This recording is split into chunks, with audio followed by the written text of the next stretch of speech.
उत्तर प्रदेश मदरसा board के अध्यक्ष ने बोर्ड की लंबी बैठक के बाद प्रेस वार्ता को संबोधित करते हुए बताया कि बैठक में नए मदरसे को मान्यता दिए जाने पर चर्चा हुई है। जो मदरसे पोर्टल पर अपलोड किए जाने से रह गए थे उन पर भी वार्तालाप किया गया है।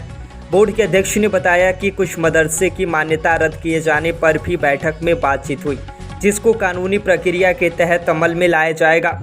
उन्होंने मदरसा नियमावली 2016 में संशोधन पर बात करते हुए बताया कि मदरसा टीचर की सहमति से आपस में अब ट्रांसफ़र हो सकेंगे तथा महिला मदरसा टीचर को माइनॉरिटी लीव मिल सकेगी। इसके अलावा मदरसों में मृतक आश्रित की नियुक्तियां हो सकेंगी। ये कई बातें हुई हम लोगों के बीच में। एक तो जब हमारा पोर्टल बना तो बहुत सारे मदरसे, क्योंकि सारे मदरसे अब तक जितने भी मान्यता प्राप्त हैं सभी मैनुअली हुए हैं। उनको बाद में 16 और 17 में उनको पोर्टल पे दर्ज किया गया। उस समय कुछ डेडलाइन रही होगी 17 में और कुछ मदरसे छूट गए, तो वो हमारे मान्यता प्राप्त मदरसे हैं, उन्हें हम गैर मान्यता नहीं कह सकते। तो उनको लेकर के हमारी ये डिस्कशन हुआ कि पोर्टल फिर से खोला जाए और उन मदरसों को भी पोर्टल पे जोड़ा जाए। इसके अलावा नई मान्यता का भी विचार हुआ कि नई मान्यता शुरू करनी चाहिए। इसके लिए भी शासन का मार्गदर्शन लीजिए और तय करिए कि 8,500 मदरसों को जो हमने सर्वे के दरमियान प्राप्त किए गैर मान्यता प्राप्त, वो भी इच्छुक हैं, वो चाहते हैं कि हमारे यहाँ हमको भी बोर्ड से जोड़ा जाए, तो उन्हें भी बोर्ड से जोड़ करके उन्हें मान्यता दिया जाए। तो इसके लिए भी प्रस्ताव पास हुआ कि इसको आने वाले दिनों में उन 8,500 मदरसों को भी मदरसा बोर्ड से जोड़ करके उन्हें भी मान्यता दी जाए। इसके अलावा बहुत सारे मदरसे ऐसे हैं जो कि अस्थायी मान्यता प्राप्त हैं, 5 वर्षों के लिए उनको मान्यता दी गई है, 5 वर्ष पूर्ण कर चुके हैं, तो उन्हें भी एक बार पता करके कि क्या पोजीशन है, क्या वो परमानेंट करने लायक हो गए हैं या उनको एक्सटेंशन दिया जाए 5 साल का पुनः, या उस लायक नहीं है तो उन्हें रिजेक्ट कर दिया जाए, निलंबित कर दिया जाए। इस पर भी चर्चा हुई और अस्थायी पोर्टल वाली बात आ गई। इसके अलावा जो है कुछ मदरसों के आए हैं कि डीएमओ की तरफ से भी आए हैं कि उनकी मान्यता निलंबित की जाए। तो हमारे यहाँ पूरी प्रक्रिया बनी हुई है। जो भी मदरसों किस तरह से चीज़ें आएंगी उनको बाकायदा हम नोटिस देते हैं, पहले 3 नोटिस जाती है। उसके बाद फिर उनकी सुनवाई लगाने के बाद, उनको सुनने के बाद उनकी मान्यता क्यों निरस्त कर दी जाए, फिर निलंबित करते हैं। निलंबित करने के बाद तब उनको मौका दिया जाता है। आज कुछ अखबारों में भी आ गया था कि मदरसों की मान्यता कैसे, ऐसे प्रोसेस नहीं है, एक तरीका बने हुए हैं। जिनकी भी मदरसों की आएगी इस तरह से उनको पहले हम नोटिस देंगे, नोटिस देने के बाद फिर हम निलंबित करेंगे, उसके बाद 3 साल के बाद सब निरस्त कर सकते हैं। नियमावली के कौन कौन से संशोधन हुए हैं? संशोधन जो पिछले दिनों हमारे हुए थे वो हैं, एक हमारा परस्पर ट्रांसफ़र, म्यूचुअल ट्रांसफ़र की बात है। 1-2 टीचर्स अगर चाहते हैं कि दूसरे मदरसे में जाना चाहें तो वो जा सकते हैं, वो आपस में सहमति लेकर के। इसके अलावा बहुत दिन से प्रॉब्लम थी, मैटरनिटी लीव के लिए कन्फ्यूजन थे, डीएमओ की छुट्टियाँ नहीं देते थे, जो हमारी लेडीज़ बहनें टीचर के रूप में काम करती हैं, तो उनके लिए भी हमने प्रस्ताव भेजे थे। शासन ने उसके लिए भी आदेश जारी किया था, तो वो भी शामिल करने हैं। इसके अलावा अनुकंपा पे जो जिसके बच्चे यतीम जो हो जाते हैं, लड़कियां लड़के जो भी हैं, उनको नौकरी मिलनी चाहिए। उसके लिए कभी कभी क्या होता है कि मदरसों में मैनेजमेंट में डिस्प्यूट होता है, तो उनकी रुकावटें रह जाती हैं, हो नहीं पाता।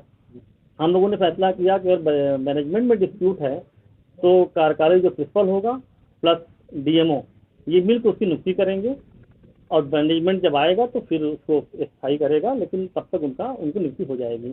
ये 3 हैं। बाकी 1-2 और छोटी चीज़ें हैं, उसको भी हम लोगों ने किया है कि इसको नियमावली में शामिल कर लिया जाए।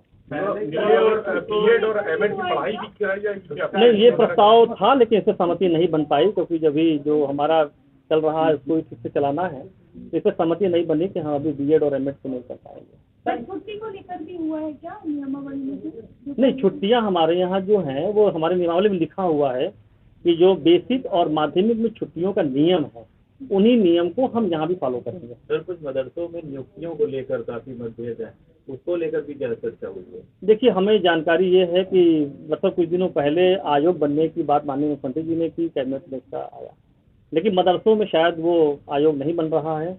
लेकिन इस आयोग के भय को दिखा करके एक लंबे चौड़े मदरसों में नियुक्तियाँ हुई हैं और जिलों से लेकर के मदरसा यहाँ जो रजिस्ट्रार कार्यालय जो कहते हैं वहाँ तक से चीज़ें हैं। शिकायतें तो आ रही हैं और आने वाले दिनों में अगर हो सके तो जांच होनी चाहिए कि ये नियुक्तियाँ किस तरह से हुई हैं और कहीं इसमें बड़ा फर्जीवाड़ा तो नहीं है। आप चेयरमैन हैं, आप खुद नियुक्तियों में फर्जीवाड़े की नहीं। बात कह रहे हैं, नहीं, आपको लगता इसमें- है कि आपके इसमें- नाक के नीचे इसमें- बड़ा करप्शन पनप रहा है जब बिल्कुल, सरकार जीरो बिल्कुल। टॉलरेंस की बात कहती है? कहीं न कहीं ये थोड़ा जो हमारे और सिस्टम में कहीं न कहीं चूक है, क्योंकि जो नियुक्तियां होती हैं और जो फाइनल जिलों से आती हैं, मदरसों से आती हैं, जिलों के थ्रू आती हैं, उनमें चेयरमैन और बोर्ड का कोई हस्तक्षेप दूर दूर तक नहीं है। किसी भी नियुक्ति पे न तो हम दस्तखत करते हैं, न हमें दिखलाया जाता है, न अवलोकन होता है।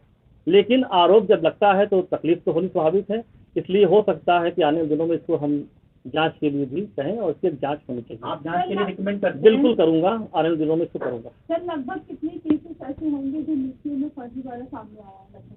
हमने कहा ना कि हमारे पास कोई फाइल नहीं आती है, ये शायद नियमावली में नहीं है कि चेयरमैन को दिखाया जाए, और डीएमओ और रजिस्ट्रार और मदरसा ये 3 इसमें सहभागी हैं, तो न मुझे गिनती का पता है न तो फर्जीवाड़े का पता है। लेकिन कहीं न कहीं से लोगों की बातें आती हैं, लिखित रूप से जितनी शिकायतें मुझे मिलेंगी बिल्कुल जांच के लिए कहूँगा। रजिस्ट्रार के भी जो उसके ताकत है, रजिस्ट्रार के जो भी पावर है उसको डिफाइन नहीं है, जिसकी वजह से टीचरों को काफी दिक्कतें आती हैं। नियमावली में जो दिक्कतें हैं उन दिक्कतों की वजह से शायद हाईकोर्ट में 1200 मुकदमे भी हैं। उस पर कुछ संशोधन की बात चल रही थी, उस पर क्या?